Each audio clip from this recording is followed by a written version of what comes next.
Desde el hospitalario y hermoso Hollywood en el sur de la Florida, Radio Revelación presenta al evangelista Rolando de los Ríos. Reflexiones basadas en el libro de Apocalipsis. Jesús, el primero y el último, por siempre. Buenas noches, mis queridos. Deseo que la paz de Cristo esté con cada uno de ustedes. Gloria a Dios al saber que a través de los recursos técnicos estamos en los hogares de miles y miles de hermanos también. No solamente aquí en la Florida, sino también en otros lugares tan distantes como nuestra madre patria allá en España. Y también sabemos de otros lugares, como por ejemplo Marsella, Francia, y otros lugares de Latinoamérica. Sean todos bienvenidos en esta noche al estudio de la palabra de Dios.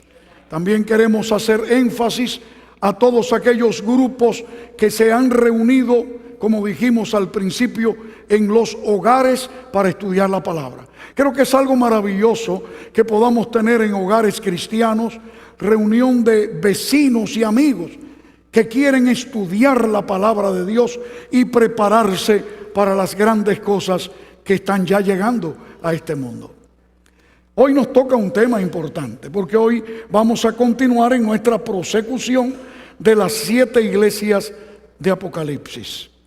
De hecho, anoche estuvimos analizando Tiatira y recordamos que ese fue el momento cuando la iglesia cae en una situación difícil. Tal vez a guisa de repaso, vamos a comenzar desde el principio, brevemente, a vuelo de pájaro, analizando la primera etapa, la iglesia de Éfeso, en la cual la iglesia cristiana está en el gozo de su primer amor. Es la iglesia que comienza la avanzada, son los pioneros, son la iglesia cristiana primitiva. Sin embargo, hay una amonestación. Y creo que Dios siempre nos permite amonestaciones para que nunca nos sintamos perfectamente cómodos en el estado en que estamos. Porque es peligroso. Y dice allí, tengo contra ti que has dejado tu primer amor. La iglesia que comienza con persecución, la iglesia cristiana nunca ha dejado de ser perseguida. Tanto por los judíos, por los romanos, y ahora entramos a la segunda etapa de Esmirna, en que la iglesia pasa por una etapa de purificación de fuego inclemente con la persecución romana, directamente el circo romano, las persecuciones cada vez más grandes en todo lugar, hasta que en el año 313 Constantino emperador da un decreto de edicto, diríamos de tolerancia, y ahora la iglesia pasa a un remanso de tranquilidad física, pero de decadencia espiritual. La iglesia es permeada por un sinnúmero de doctrinas paganas que llegan a ser mezcladas en una nefasta mezcla, un sincretismo entre lo religioso y lo pagano, que da como resultado precisamente la introducción de doctrinas tristes, tales como la inmortalidad del alma, con la doctrina neoplatónica, y también, por supuesto, el triste cambio en cuanto al día de reposo. Todo eso llegó a sufrirse en la iglesia. Ya en el año 538 cae la iglesia en un estado todavía peor. Es cuando se tiene la desacertada idea de tomar a un hombre so pretexto de traer unidad a la iglesia y colocarlo sobre cabeza de toda la cristiandad, desechando a la verdadera y única cabeza que tiene la iglesia, Jesucristo. Ahora en esa etapa la iglesia cristiana es perseguida.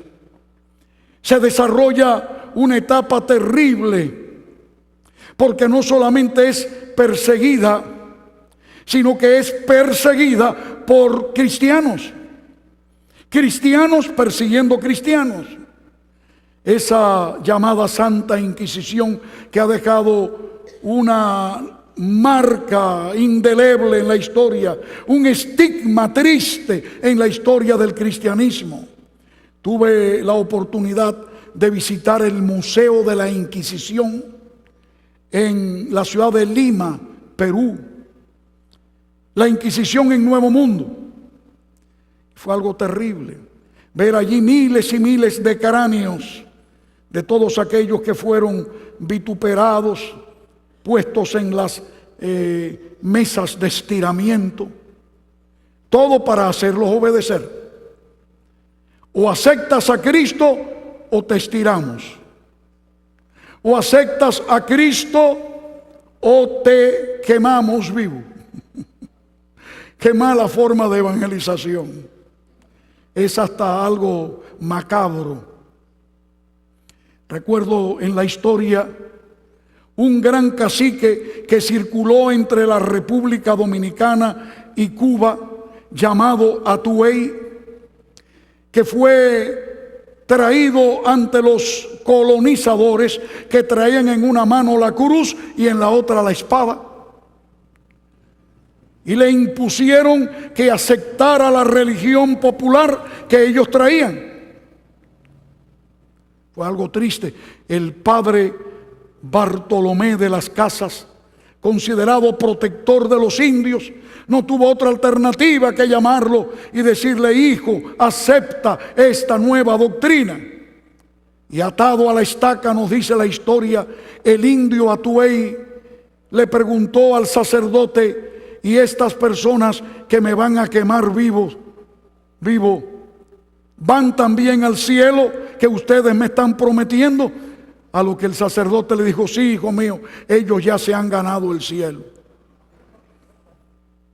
Y el cacique le respondió: entonces mejor quémenme si quieren. Yo no quiero aceptar esa religión, porque yo no quiero ver a esta gente jamás en mi vida. Yo no quiero ir a donde ellos vayan. Qué triste es enseñar la religión por la fuerza. Y esto fue lo que sucedió en ese periodo, que hizo que entonces hombres y mujeres, cristianos sinceros, se levantaran y empezaran a enfrentarse a aquel movimiento en que la política y la religión se habían dado las manos. Cuidado, siempre que el Estado y la Iglesia se unen, trae ese mismo resultado, no importa en qué momento de la historia sea. Puede que, bien sabemos por la Biblia, que eso podría o podrá también ocurrir.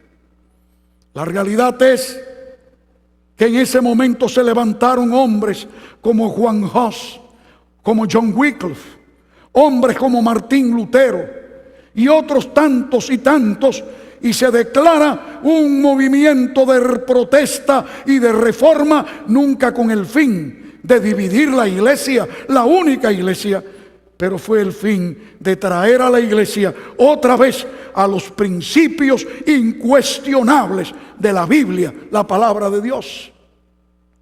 En el año 1517, Martín Lutero, en la puerta de la iglesia de Wittenberg, clavó sus 95 puntos de vista en contra de la venta de indulgencias, lo que sería, diríamos, perdón de los pecados por medio de dinero y de pagas. En efecto, amigos, eso dio lugar al triunfo del protestantismo, y la iglesia parece que comenzó a levantarse en ese tiempo.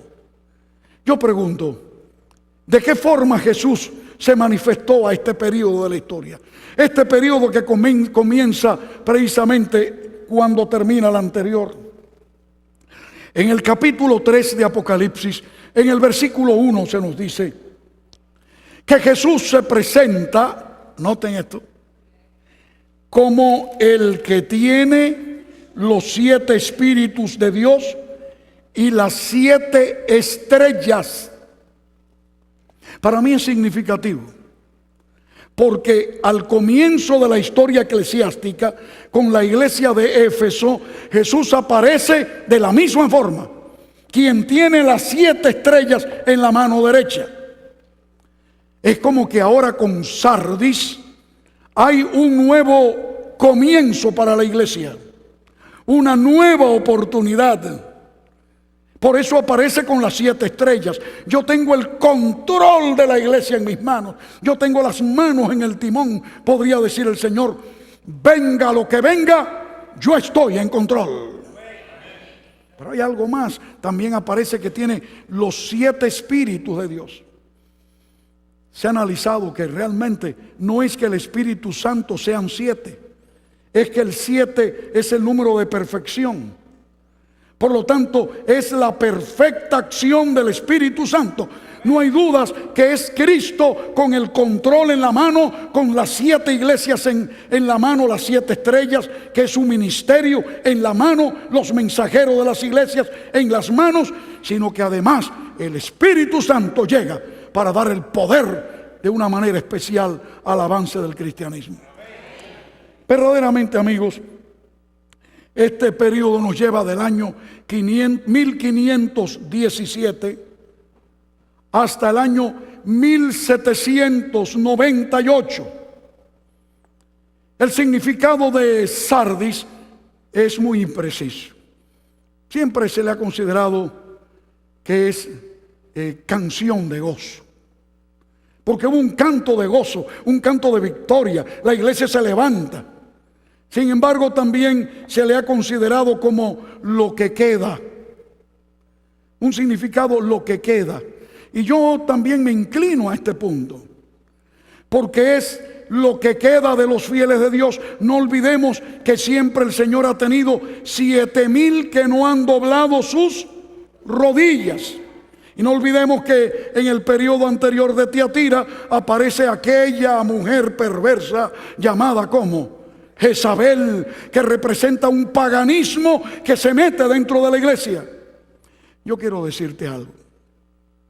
No importa en qué situación la iglesia esté, Dios la ama y la cuida. Aun cuando la iglesia del Señor caiga en etapas difíciles, no quiere decir que todos los cristianos de ese periodo hayan caído. Siempre Dios tiene un remanente. Siempre Dios tiene un grupo de fieles, aquellos que permanecen firmes en lo que han creído. Verdaderamente, mis hermanos, esta fue la situación de una iglesia que emerge de la situación dominante que había por la férrea monarquía propiamente de una Roma eclesiástica, sino que además, aunque no ha terminado la persecución, aunque no ha terminado todavía la Inquisición, hay un poder que se extiende según las profecías del capítulo 7 de Daniel, que nos lleva hasta el año 1798, como ya dijimos, pero el movimiento protestante se levanta. Sin embargo, noten esto. Leemos inmediatamente después, no está en pantalla, pero lo tenemos en Apocalipsis, los subsiguientes versículos, me refiero al 12 en adelante, y se menciona allí como aquel que tienes nombre, atendamos, nombre de que vives, pero está ¿qué? Bueno, vamos a decirlo en otras palabras. Es el periodo en que la iglesia cristiana, o qué diríamos, una gran porción, yo creo que debo ser justo al decir esto, una gran porción del cristianismo protestante tiene la apariencia de estar ¿qué? Vivo, sin embargo está ¿cómo? Muerto. Posiblemente en la iglesia original geográfica de Sardis sucediera tal cosa, que el Señor la toma de ejemplo para traerla a este periodo del año de 1517 al año 1798. La iglesia que cree estar viva. Y amigos, les voy a decir algo. No hay peor cosa que aquel que cree que todo está bien cuando realmente todo está mal. A veces nos autoengañamos porque ahora tenemos la verdad. La verdad.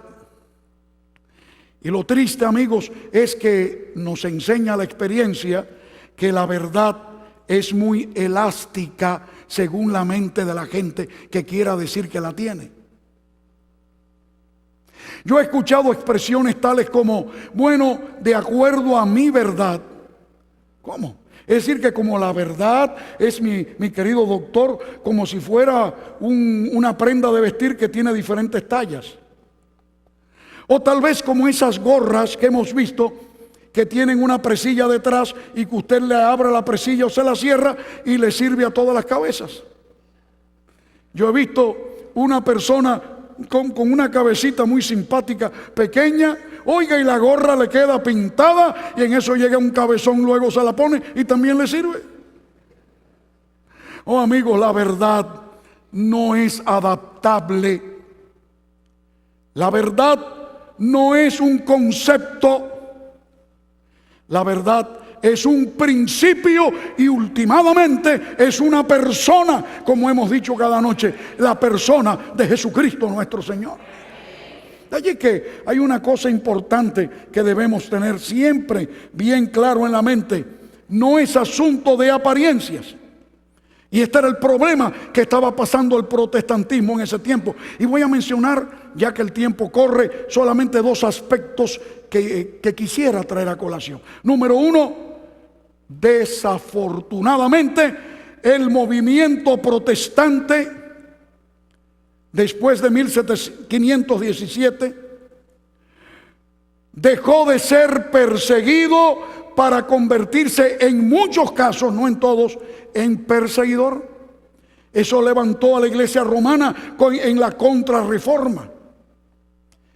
Quizá, hermanos, los crímenes más grandes que se han cometido en el mundo, y vergüenza nos da decirlo, lástima que tengamos que decirlo ante cámaras de televisión, pero es la verdad, se han cometido en nombre de Jesucristo. Y no es que la verdad de Cristo quiera esto, es el error de la apariencia de verdad que muchos puedan tener. Así que en primera instancia las iglesias protestantes llegaron a imponer un tipo de inquisición también.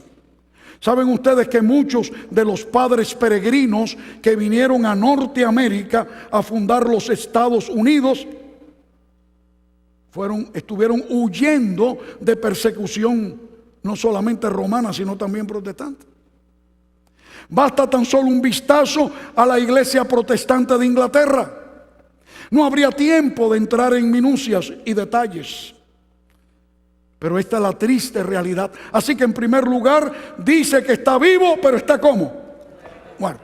Aparenta estar vivo, pero está muerto. Y en segunda instancia, no solamente toman carácter de impositores de sus ideas, sino también que siguen arrastrando la vieja herencia que se le ha pasado de antemano de doctrinas completamente contrarias a la palabra de Dios, porque vamos a encontrar, y esto lo decimos por favor mis amigos, si hay hermanos cristianos, ustedes saben que están a través de la televisión mirando, y también tenemos en este auditorio muy queridos hermanos católicos, muy amados hermanos evangélicos, pero yo creo que todos como cristianos y nosotros también evangélicos debemos levantar la vista y darnos cuenta que debemos erigirnos sobre los errores del pasado para podernos levantar en la verdad que Dios desea que hagamos. Pero habían doctrinas que fueron heredadas, tales como la inmortalidad del alma, que es una doctrina contraria a la palabra de Dios. La Biblia dice que no le ha amanecido al que la cree. Y por otro lado, encontramos el triste cambio del día de reposo dando al traste con el monumento conmemorativo de la creación de Dios, el sábado como día del Señor. No día de los judíos, el día de Cristo. Así que todo eso se sigue arrastrando, entre otras tantas doctrinas que se han seguido sumando a los conceptos que hoy tenemos. Dice que estás vivo, pero estás ¿cómo? Muerto. Hay asuntos de apariencia. Saben que en Mateo capítulo 7 versículo 21 Jesús lo dejó claro cuando él dijo allí: no todo el que me dice Señor, Señor, entrará en el reino de los cielos, sino el que haga la voluntad de ¿quién? De mi Padre que está en los cielos. Jesús inclusive nos amonestó que en los últimos tiempos, por no decir en todos los tiempos, pero con énfasis en los últimos tiempos, van a haber personas que entrarán a la iglesia, movimientos que vendrán, y Él los cataloga de esta manera: lobos vestidos de ovejas. Apariencias. Saben que de los conceptos de reforma no se ha dejado esa tendencia. Y cada día vemos movimientos de reforma. A veces me preocupa que en la iglesia militante, que en la iglesia final que analizaremos el sábado, que es la Odisea, la que tiene que ver contigo y conmigo, no falten los movimientos de reformas. Y que me libre Dios de juzgar a los que tal piensan. Pero amigos, les voy a decir una gran verdad. Ni en los tiempos de la reforma en la historia, siglo XV, XVI, XVII, ni en lo que pueda pretender ser reformas en los días de hoy, podrá haber éxito a menos que haya una reforma en el corazón, primeramente. Sí, yo creo que hace falta una reforma, pero esa reforma tiene que empezar conmigo primeramente. Una reforma en mi vida, pero yo no puedo hacerla a menos que el Espíritu Santo entre a mi vida y yo comience a cambiar. Porque las reformas de los hombres pueden ser apariencias cuando tratamos de imponerlas sin que en nosotros haya habido el cambio que predicamos. Y entonces pasamos a ser, querámoslo o no, lobos vestidos de ovejas. Por supuesto, yo creo que lo que sucedió en la reforma protestante en el siglo XVI, XVII, no fue algo en vano. Era algo que proféticamente tenía que ocurrir. Tenía que haber un levantamiento de la justificación por la fe, porque hasta ahora todo lo que primaba era la justificación por las obras. Si tú pagas una indulgencia, tienes derecho para la salvación. Puedes sacar a tu familiar del purgatorio si tú pagas, si haces esto, si actúas, si caminas de rodillas, si rezas tantas oraciones. Todo eso Dios te lo da en derecho. Eso era lo que se creía, y Martín Lutero levanta la justificación por la fe, que lo que fue un paso glorioso. Pero hermanos, a veces pienso que tanto mal se hace en no dar el paso, o una vez que se da, no terminarlo de dar. Darlo a medias. Y verdaderamente hace falta una reforma para levantar entonces la verdadera justificación por la fe. Hay miles que predican la justificación por la fe, y lo que han hecho es creer que la justificación por la fe nos excluye de nuestro deber santo de obedecer a Dios y a su santa ley. Hacía falta entonces un movimiento de reforma genuina, que pudiera mostrarnos que la verdadera justificación por la fe es la que nos hace obedecer a Dios verdaderamente. De allí que el verdadero cristiano que ha sido justificado por la fe no guarda los 10 mandamientos para que Dios lo salve. Eso sería justificación por las obras. Sino que guarda los 10 mandamientos porque ha sido salvado por la gracia de Cristo. Eso es justificación por la fe. Toda justificación por la fe que excluye nuestro deber cristiano de obediencia es una apariencia. Por lo tanto, dice que está vivo, pero está muerto. Mañana en la noche, vamos a entrar a ese paso que se quedó a medias, de una iglesia que tiene que levantar la antorcha de la verdad. ¿Cómo es que surge? ¿Quién es el promotor? ¿Quién es el que sostiene ese movimiento de una reforma que nos lleva dentro de todas las iglesias cristianas a buscar la verdad plena y regresar a los principios de la iglesia cristiana primitiva? Mis hermanos, mientras ello llega, nos conviene analizar en Apocalipsis capítulo 3, versículo 3.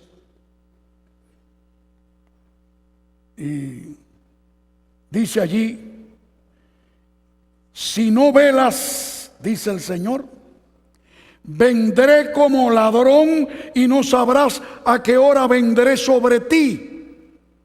En este texto el Señor está empezando a insinuarle a la iglesia la inminencia de un evento glorioso que veremos en las próximas dos últimas iglesias.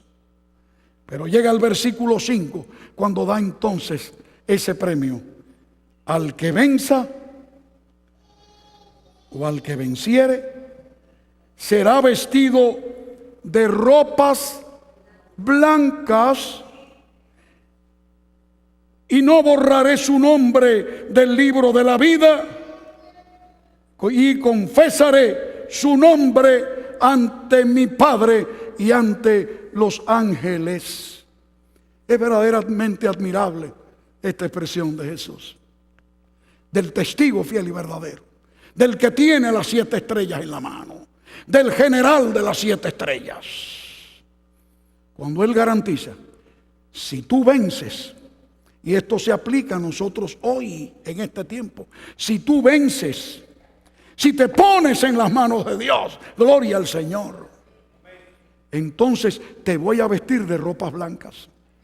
Y las vestiduras blancas representan la justicia pura y santa de Jesucristo. No nos vamos a vestir con nuestras propias ropas humanas, tejidas en los telares de nuestras propias obras, sino la ropa que fue tejida en los telares celestiales. Eso es lo que Dios quiere para ti hoy.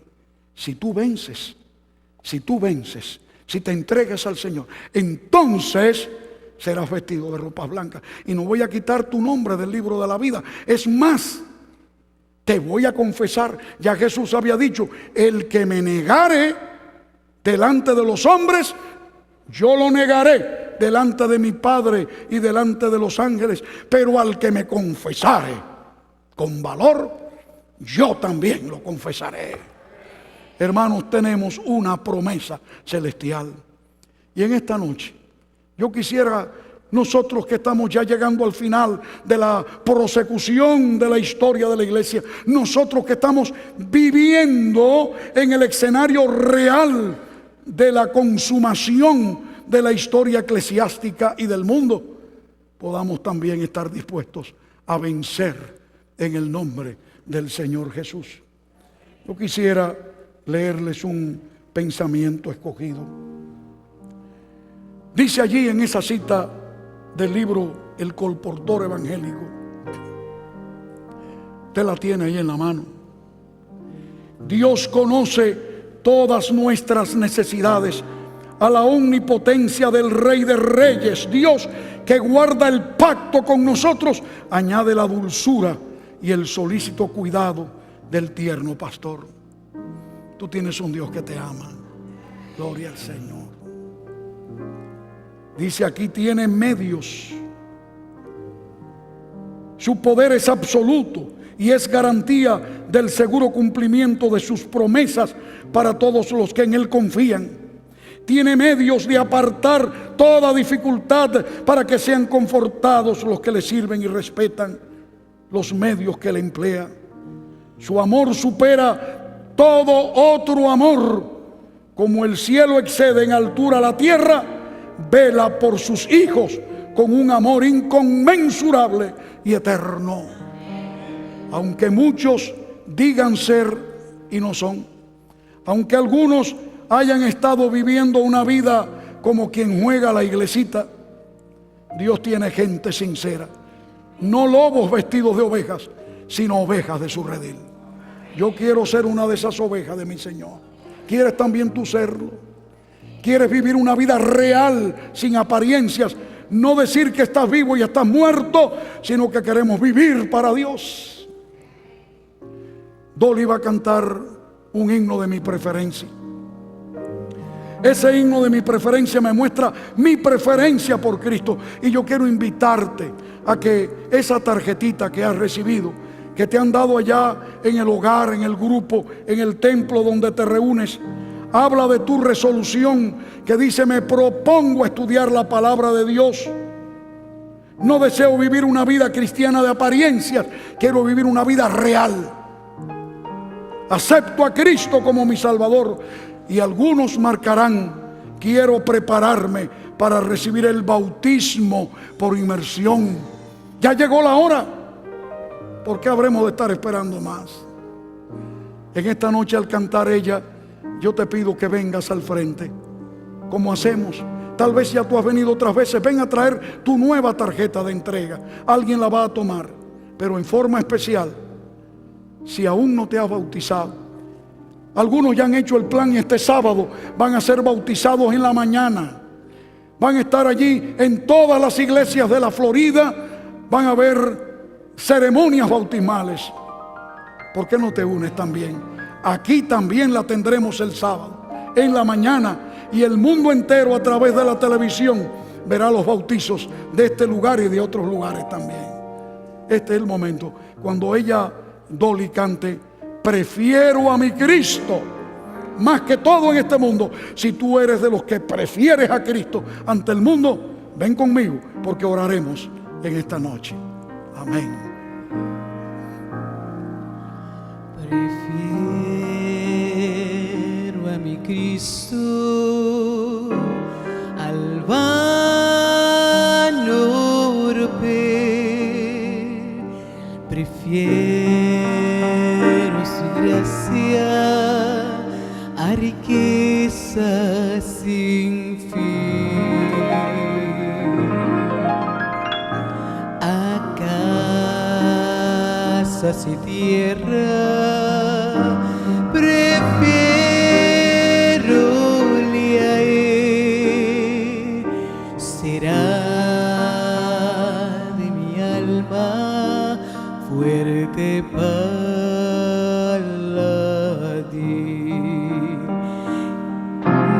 No quiero el aplauso del mundo falaz. Prefiero en las filas de Cristo servir. La fama del mundo es liviana y fugaz. Prefiero por siempre a Jesús seguir. Y antes que